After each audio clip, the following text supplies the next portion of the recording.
Good morning, students. Your geography book, lesson 7, Human Environment, Settlement, Transport and Communication. अब हम सबसे पहले हमारा जो टॉपिक है वो ह्यूमन सेटलमेंट्स की बात है। ह्यूमन सेटलमेंट्स के लिए हम बात करते हैं तो हम देखते हैं कि जब हमने बहुत एंशंट हिस्ट्री पढ़ी थी तो उस समय हमने देखा था कि ह्यूमन बीइंग जो था वो क्या था, कहीं ना कहीं पहले वॉन्डरर था, घूमता फिरता था। उसके बाद उसने रहना शुरू किया। जब उसने क्रॉप्स ग्रो करना शुरू किया तो उसको लगा कि मुझे कहीं ना कहीं रुकने की ज़रूरत है। तो जब उसने रुकना शुरू किया तो उसने वहाँ पर अपने रहने के लिए जगह बनानी शुरू की। इससे क्या हुआ, ह्यूमन सेटलमेंट्स जो थी वो डेवलप होनी शुरू हुई। और ये डेवलपमेंट हुई कहाँ, ज़्यादा से ज़्यादा कहाँ हुई थी, जो रिवर वैलीज़ थी उनके आसपास नदियों के किनारों पर जो थी वो हुई थी। सबसे पहले इंडस वैली सिविलाइजेशन जो थी वो डेवलप हुई थी। Settlements are the places where people build their homes, early humans being lived on trees and in caves. ठीक है, सेटलमेंट क्या होती है, जहाँ पर कि कोई रहने की जगह बनाता है, रहने के स्थान बनाता है, उसको क्या बोलते हैं, हम सेटलमेंट बोलते हैं। सेटलमेंट्स कैन बी टेम्परेरी और परमानेंट। सेटलमेंट्स जो हैं वो दो तरह की हो सकती हैं, टेम्परेरी और परमानेंट हो सकती हैं। Settlements which are occupied for a short time are called temporary settlements. जो कुछ समय के लिए जहाँ पर हम रहते हैं उनको क्या बोलते हैं, temporary settlements. The people living in deep forest, hot and cold deserts and mountains often dwell in such temporary settlements. They practice hunting, gathering, shifting, cultivation, and transhumance. However, more and more settlements today are permanent settlements.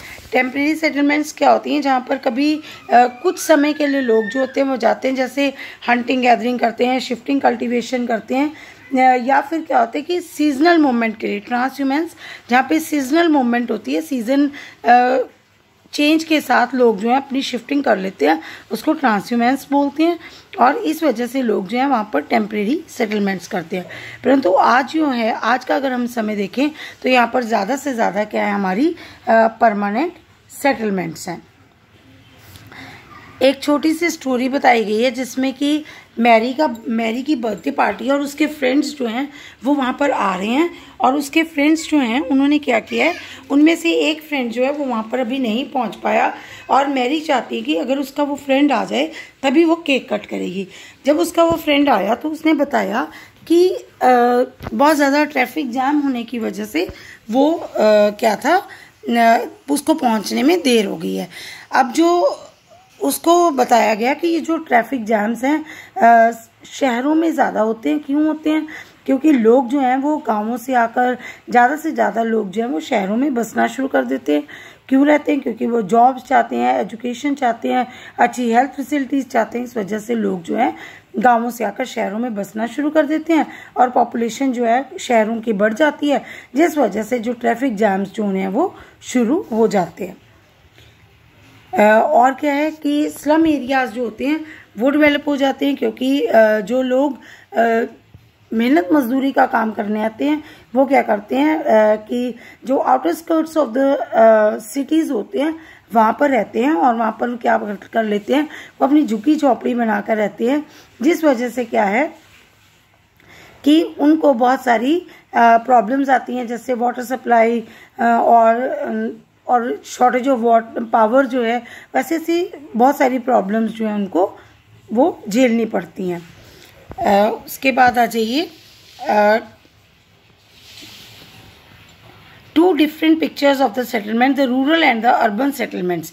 जो ये हमने अभी ऊपर पढ़ा, इसमें हमने देखा कि जो अर्बन सेटलमेंट्स हैं वहाँ पर क्या है कि ज़्यादा से ज़्यादा जो हैं वो लोग रहते हैं, लेकिन जो रूरल सेटलमेंट्स हैं वहाँ पर इतने ज़्यादा लोग नहीं होते, क्योंकि वहाँ के जो लोग हैं वो ज़्यादातर एग्रीकल्चर, फिशिंग, फॉरेस्ट्री, क्राफ्ट्स ऐसे कामों में एंगेज रहते हैं। उसके बाद आ जाइए, a compact settlement is a closely built area of dwellings wherever flat land is available. Compact settlements होते हैं जो बहुत नज़दीक जो घर बने हुए होते हैं उनको क्या बोलते हैं, compact settlement. In a scattered settlement, dwellings are spaced over an extensive area. This type of settlement is mostly found in the hilly tracts thick forest and regions of the extreme climate. अब क्या है कि जो scattered settlement, scattered का मतलब होता है बिखरी हुई सेटलमेंट, जो दूर दूर, अगर आप पहाड़ों पर जाते हो आप वहाँ देखोगे हिली एरियाज़ में कि वहाँ पर आपको जो घर हैं वो कुछ कुछ दूरी पर नज़र आते हैं, तो वहाँ पर क्या होगी, स्कैटर्ड सेटलमेंट्स होती हैं। और in the rural areas people build houses to suit their environment. गाँवों में जो होते हैं लोग अपने एनवायरनमेंट्स को जैसी तरह का घर सूट कर रहा होता है उसी तरह का घर बनाते हैं। In regions of heavy rainfall they have slanting roofs. जहाँ पर ज़्यादा रेनफॉल होता है वहाँ पर क्या होती है, स्लैंटिंग जो होती है रूफ्स होती हैं वो बनाई जाती हैं, जिससे कि पानी जो है वो छतों के ऊपर ना ठहरे। Places where water accumulates in the rainy season the houses are constructed on a raised platform और स्टिल्ट्स। जहाँ पर पानी जो होता है, बारिश बहुत ज़्यादा होती है और पानी जो है वो बहुत ज़्यादा ज़मीन पर इकट्ठा हो जाता है, वहाँ पर जो स्टिल्ट्स होते हैं जैसे डंडे होते हैं उनके ऊपर घर जो होते हैं वो बनाए जाते हैं। Thick mud walled houses with thatched roofs are very common in the areas of hot climate।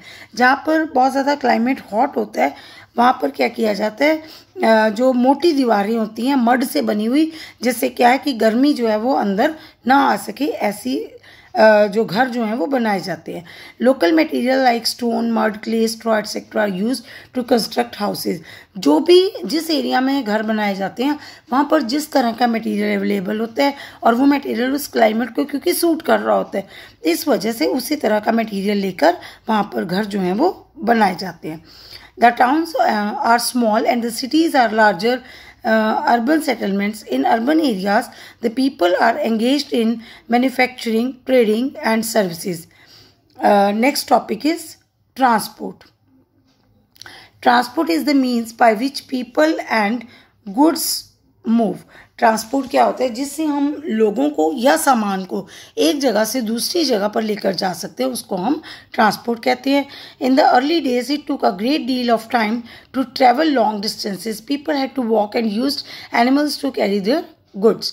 अगर अर्ली टाइम की बात करते हैं हम, तो लोग क्या होता था, पैदल यात्रा किया करते थे। उस समय में उनको एक जगह से दूसरी जगह पहुंचने में बहुत ज़्यादा समय लगता था, और जो भी सामान अगर उन्होंने एक जगह से दूसरी जगह लेकर जाना होता था तो उसके लिए वो उन एनिमल्स को यूज़ करते थे। उसके बाद क्या हुआ, व्हील की इन्वेंशन हो गई और उससे क्या हो गया, हमारा ट्रांसपोर्ट जो था वो ईजी हो गया। With the passage of time different means of transport developed, but even today people use animals for transport. ठीक है, जैसे जैसे समय बीतता गया हमारा जो ट्रांसपोर्ट की फैसिलिटीज़ थी वो ज़्यादा से ज़्यादा डेवलप होती चली गई, लेकिन अभी भी बहुत जगहें ऐसी हैं जहाँ पर लोग जो है वो एनिमल्स का यूज़ करते हैं। In our country donkeys, mules, bullocks and camels are common.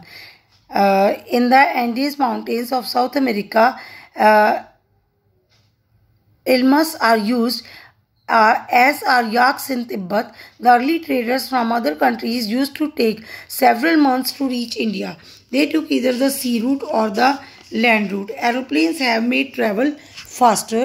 Now it takes only 6 to 8 hours to travel from India to Europe. ठीक है, सबसे जो हमारे पास फास्टेस्ट मीन ऑफ ट्रांसपोर्ट है वो हमारा एरोप्लेन्स है, एयर ट्रांसपोर्ट है, जो कि हमें अगर यूरोप जाना है तो हमारे को 6 to 8 आवर्स ट्रैवल करने के लिए लगते हैं. और मॉडर्न मीन्स ऑफ ट्रांसपोर्ट दस सेव्स टाइम एंड एनर्जी. जितने भी मॉडर्न ट्रांसपोर्ट हमारे मीन्स हैं वो क्या करते हैं, हमारा टाइम और एनर्जी दोनों को ही सेव करते हैं. और अगर हम स्कूल जाने की बात करते हैं तो क्या होता है कि हम स्कूल जाने के लिए भी ट्रांसपोर्ट यूज़ करते हैं. बहुत सारे बच्चे जो होते हैं वो दूर से आते हैं और उनको क्या करते हैं, वो लैंड ट्रांसपोर्ट जो हमारा बसेस होती हैं, बस सर्विस लेकर वो स्कूल तक जाते हैं. ऐसे मतलब जो हमारा ट्रांसपोर्ट सिस्टम है वो हमें एक जगह से दूसरी जगह पर जाने के लिए हमारे लिए सुविधाएं प्रदान करता है.